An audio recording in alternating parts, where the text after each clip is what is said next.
They built 12 villas on my land, and I let them finish every single one. She stood on my land wearing a bright orange safety vest, shouting orders like she owned the place. Trucks rolled in, dust flying everywhere, and I couldn't believe what I was seeing. My fence, gone. My old oak tree, cut down. And in the middle of my own property, a sign that read, "Future Site of Willow Creek Villas, managed by the HOA. I walked up to her, holding the coffee I hadn't even finished yet, and said, "You're on my land." She turned, squinting at me behind her sunglasses. "Sir, this is HOA property now. You can't be here." I laughed, half from shock, half from anger. "You mean the land I bought 20 years ago? The one my father built this house on?" She smirked, stepping closer. "Maybe you thought you owned it, but we have development rights now. Everything within this boundary belongs to Willow Creek HOA. She pointed at a red line spray-painted right through my garden. That's when it hit me. They weren't just trespassing. They were building 12 luxury villas right across my land, and they were so confident, so sure I'd do nothing, that they didn't even bother hiding it. The woman's name was Karen Holt, HOA president. Her voice carried arrogance like perfume. "You can leave peacefully," she said, "or deal with legal action for obstruction." I stared at the bulldozer behind her, its metal claw already digging into the earth my kids used to play on. "You're making a mistake," I said quietly. "Oh, I doubt it," she replied, turning her back on me. For the next few days I watched in silence as concrete was poured, frames were raised, and villas started taking shape. Every morning trucks arrived. Every evening they left, leaving behind a maze of half-finished houses on my land. Neighbors started whispering. Some thought I'd sold it.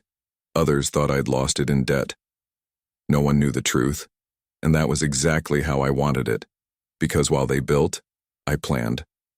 One evening, as the sun dropped behind the cranes, I stood by my porch and pulled out a worn brown folder from my safe. Inside was my original deed, dated, sealed, notarized. My father's signature was still clear under the blue ink. That piece of paper was more than ownership, it was legacy, but Karen didn't know that. A few nights later, I saw her again. She was walking across the site with two men in suits, developers. I could hear bits of their conversation. "Each villa goes for $500,000, one said. Karen laughed. "That old man should thank us. His property value just tripled." I clenched my fists. They thought they'd won. They thought I was powerless, but what they didn't know was that while they were building those villas, I was meeting with my lawyer, someone who'd helped me secure this land years ago when the county line changed. He looked at the photos, the construction permits, and just smiled. "They're digging their own hole, Mark," he said. "Don't stop them." So I didn't. I let them finish every wall, every roof, every shiny white fence. And the more they built, the deeper their mistake got. 2 weeks later, Karen came to my porch with a notice in hand. She knocked hard, like she wanted the whole street to hear it. "Mr. Turner," she began, pretending to sound polite. "This area is now part of the Willow Creek development. We'll need you to vacate this old structure by next week." I stared at her for a long moment. "You sure about that?" She smiled. "It's already been approved." I took the paper, glanced at it, and handed it back. "Good," I said, keeping my tone calm. "Then you won't mind if I make my own arrangements." "Do whatever you want," she said smugly. "Just don't get in the way of progress." She turned and walked off, heels clicking against the new pavement. That night, as thunder rolled in, I stood under the rain, watching their construction lights flicker across my land. 12 villas, perfect and shining in the storm. I almost felt bad for them. Almost, because in my hand I wasn't just holding the deed anymore. I had the court filing ready. Everything they built, every nail and tile, stood on land that was legally mine. When I closed the folder, I whispered to myself, "You wanted to play power games, Karen, let's play." The next morning she showed up again, this time with 2 security guards. "You're trespassing, Mr. Turner," she said sharply. I looked around slowly, then pointed to the villas behind her. "Funny," I said, "because so are you." She frowned. "Excuse me?" I smiled. "You'll understand soon enough." She built 12 villas on my land. The court just gave me the keys. 2 days later, I got the call I'd been waiting for. My lawyer, Daniel, said in his calm voice. The judge reviewed the file. They built on private property without transfer or easement. We'll file for immediate injunction. I stared out the window at the villas glimmering under the morning sun. Workers were polishing glass doors, landscapers planting trees, families already touring the show units. It looked peaceful from afar, like nothing was wrong. But every inch of it screamed theft. That afternoon, I drove to the construction site. Karen saw me step out of the truck and rolled her eyes. You again? Me again, I said, smiling slightly. She crossed her arms. You have 5 minutes before I call security. That's fine, I said. I just wanted to see what my land looks like now. Her eyes narrowed. Your land? Yeah, I said, holding up the brown folder. Still mine. Still under my name. She laughed, a short, sharp laugh that echoed through the lot. Sir, you can't just wave papers around and claim land. This is a legal development project. Everything here is approved by the HOA and the county. I nodded slowly. Then you won't mind proving that in court. The color drained from her face just slightly, only for a second, but I saw it. She wasn't expecting that. That same week, Daniel filed the case. Turner versus Willow Creek HOA. The court date was set for Friday. And somehow, within hours of the filing, I started getting calls. Unknown numbers, fake offers, even a man in a suit who came to my door saying, if you drop the case, the HOA is willing to compensate you generously. I just smiled. Tell Karen to bring her checkbook to court instead. Friday came fast. The courtroom was packed. Developers, HOA board members, even a few neighbors curious about the drama. Karen walked in wearing a sharp navy suit, her expression calm, confident, like she was walking into a meeting she'd already won. I didn't say a word. The judge called my name, and Daniel stood up first. Your Honor, he began, my client, Mr. Turner, is the rightful and legal owner of the property where the Willow Creek villas were constructed. We have the deed, the survey records, and the county tax receipts. The HOA built without consent, without permit approval under his name, and without any transfer of rights. Karen's lawyer jumped up. Objection. The HOA was granted permission through an open land ordinance. Daniel turned, smiled slightly, and said, that ordinance was repealed 5 years ago. Then he dropped a document on the desk. Signed by the same county that's now being sued for negligence. The courtroom fell silent. Karen tried to whisper something to her lawyer, but her voice cracked. Then came the part I'd been waiting for. Daniel showed the judge a map, the original property line highlighted in red. It covered every inch of the new villas. The judge leaned forward.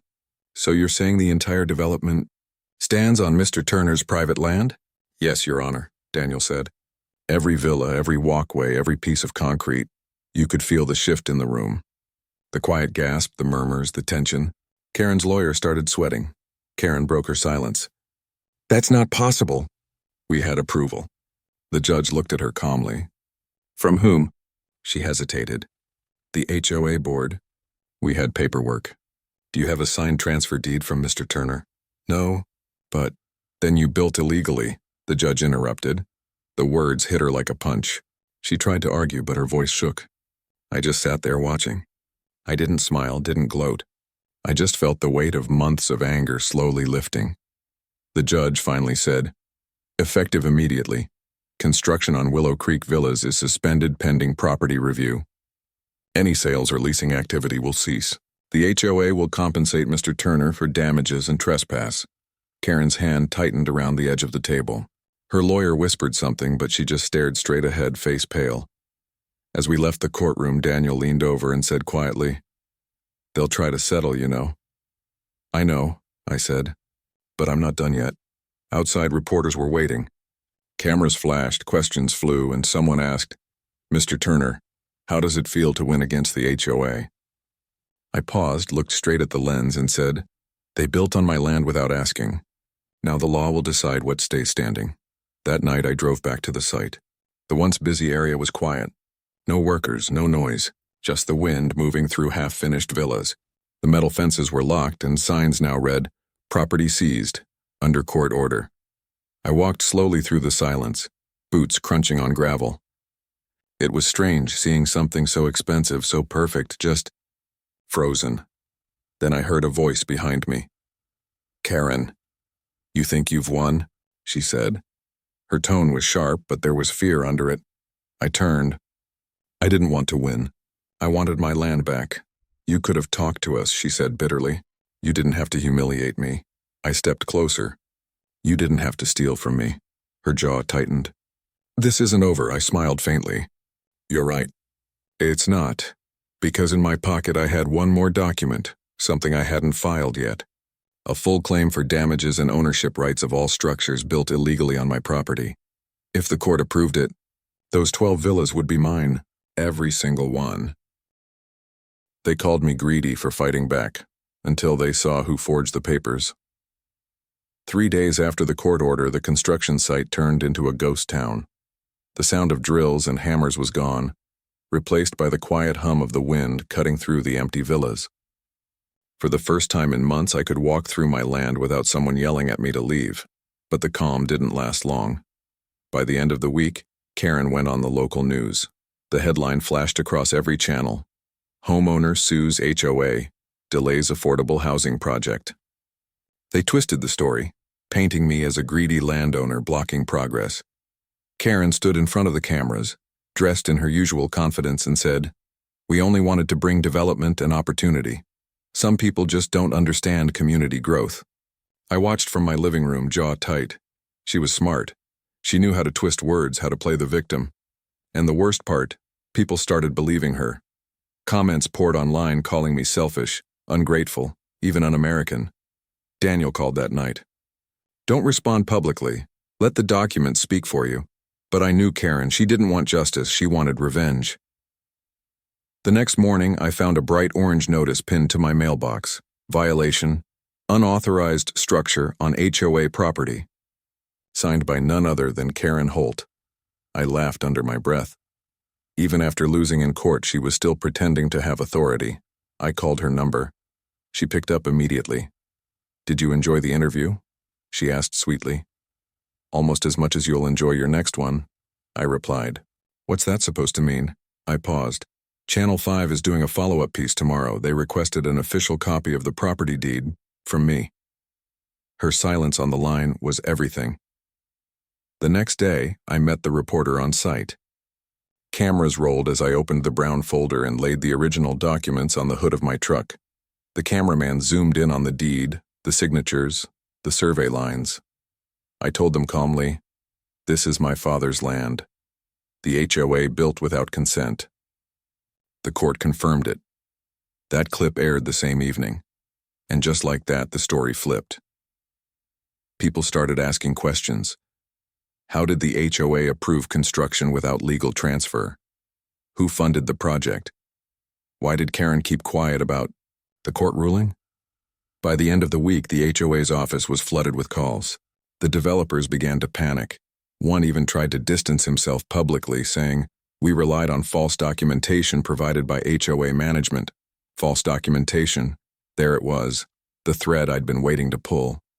Daniel and I went through every record the HOA submitted. Most were clean, but one permit, one crucial county approval, had a forged signature. Karen's. We handed it over to the county investigator. Within 48 hours, the investigation was official. When the county officers showed up at her office, she tried to act calm. "This is a misunderstanding," she said to the cameras outside. "Someone must have tampered with the files." But everyone could see her hands shaking. That night, around midnight, I was sitting on my porch when headlights flashed across my driveway. A black SUV pulled up and Karen stepped out. No cameras this time, no crowd, just her. She walked up slowly, rain dripping off her coat. "You could have ended this quietly," she said. Her voice wasn't angry. It was tired, desperate. "I tried," I said. "You didn't listen." She took a step closer. "Do you have any idea how many people depend on me? How much I've built?" "You built it on someone else's ground," I replied. "That's not building. That's stealing." She stared at me for a moment, then exhaled. "I can fix this. We can make a deal. You take a few of the villas, I'll take the rest. We both win." I shook my head slowly. "I don't want your deal. I want the truth." She hesitated, then muttered, "The developers pushed me." "I didn't mean for it to go this far." I looked her dead in the eye. "Then tell that to the court." She turned to leave, but before getting in her car, she looked back one last time. "You think this is justice? You just destroyed everything I built." I said quietly, "No, Karen. You destroyed it yourself." The next morning, her arrest made the front page. HOA president accused of forgery and illegal development. The same reporters who once called me selfish were now calling her corrupt. As I watched the footage, I saw her being led away in handcuffs, still trying to shout something to the cameras. I didn't feel joy, just closure. Later that day, Daniel called again. "The county approved your ownership claim," he said. "All 12 villas are officially yours." For a long time, I didn't say anything, just looked out at the land, the houses that once felt like a wound, now a symbol of something else. Proof that truth still mattered. By sunset, I walked through the villas one more time. Empty, echoing halls, marble floors, sunlight breaking through the windows. It felt strange owning them, like inheriting someone else's dream. I stopped in the largest one, the one Karen designed as her model unit. A piece of paper lay on the counter, her old blueprint, edges smudged with dust. Across the top in her handwriting, "Willow Creek, where community begins." I folded it quietly and slipped it into my pocket. Maybe, I thought, community begins when people learn what respect really means. They tried to take my land, but in the end I didn't just win it back. I turned it into something worth keeping. A month passed since Karen's arrest, but the echo of what happened still floated through town. People who once avoided me now waved when I passed by. Neighbors who believed her lies came over with pie, apologies, or just silence that said enough. The news kept replaying her downfall, every headline, every clip of her walking out of the courthouse in handcuffs. But I didn't smile when I saw it. Truth be told, it didn't feel like victory. It felt like balance finally returning after a storm that went on too long. I kept the villas locked for weeks, just walking the property at sunrise, remembering what it used to look like before the chaos, before the fences, before the arguments, before the fake HOA notices on my door. The land was quiet again, peaceful, the way my father loved it. One evening, Daniel stopped by. He leaned on his car door and looked at the line of villas behind me. "You know," he said, "you could sell these and make a fortune." I smiled faintly. "I'm not in a hurry," he chuckled. "You always were the patient kind." "But seriously, what will you do with all this?" I looked around, feeling the breeze carry the smell of fresh paint and dust. "Maybe fix one up. Maybe turn another into a community center. Something good should come out of this mess." Daniel nodded. "That's a solid idea." He paused. "You did the right thing, Mark. You stood your ground. Most people would have given up." I thought about that for a moment. The long nights, the threats, the feeling of being small against something powerful, and then the quiet satisfaction of watching the truth win, slowly, painfully, but completely. "Sometimes," I said softly, "you don't fight because you want to win. You fight because someone has to draw the line." A few weeks later, the county finished its review. Karen's charges included forgery, misuse of public funds, and property fraud. The developers were fined millions. The HOA board was dissolved entirely, and the county made a new rule. No construction could start without a double verification of property ownership. For the first time in a long while, I felt proud, not because I got 12 villas, but because no one else would go through what I did. That weekend, I invited a few neighbors over. We stood on the porch looking out at the villas shining in the afternoon sun. "You know," one of them said, "this place looks better with you in charge." I smiled. Maybe because now it's actually honest.